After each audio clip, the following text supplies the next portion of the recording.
Hi guys, it's Jason from Carnage Diagnostics, and I wanted to start a new series called Case Studies. These are cars I had when I was a foreman, and I was unable to film anything, so I figured there'd be a lot of good tips and tricks you guys would learn, or like thought processes or stuff like that, and I can show you with all data and Identifix how to figure them out.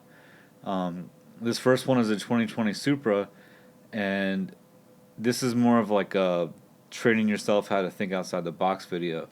So it had two complaints. The first one was while driving, the radio would cut out, and then also while driving, the rear diff warning would come on the combination meter.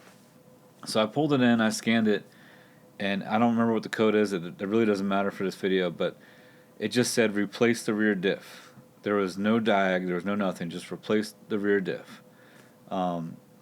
So instead of doing that, I took it out with the scan tool, and I was thinking like, what would be something they share in common versus just throwing a rear diff at it and throwing a radio at it because it would cut out. And luckily, I had it set on the scan tool to show battery voltage because I noticed while driving when the radio cut out, it was the same time the diff warning light came on, and the battery voltage was at like 20.5 volts, so it was like spiking, and everything was kind of like shutting down.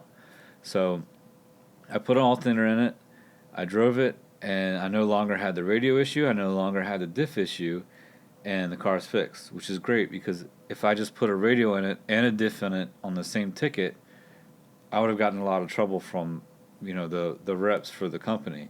And there's no steps that tell you to check that stuff. It's just like I had two problems. I was like, what could I check that could be related to both of those? And I was right. You're not going to get that every time. Like obviously, if it's just a rear diff issue and there's no diag and there's no other symptoms, like yeah, I would have thrown a rear diff in it because that's what the book says. And if it didn't fix it, I would have went back and looked at other stuff. But if it's just the rear diff issue and the book says just replace it, then that's kind of like if it's warranty, you're good. Like you did what the book said to do. At that point, you would make a case on it and try to figure out other steps. So, but anyway, the next videos are going to be better. I'm going to have actual stuff to show you in all data and Identifix. I just again wanted to show a quick, like outside the box style problem car to get it going. So, hope to see you guys on the next one. Like and subscribe, and see you later.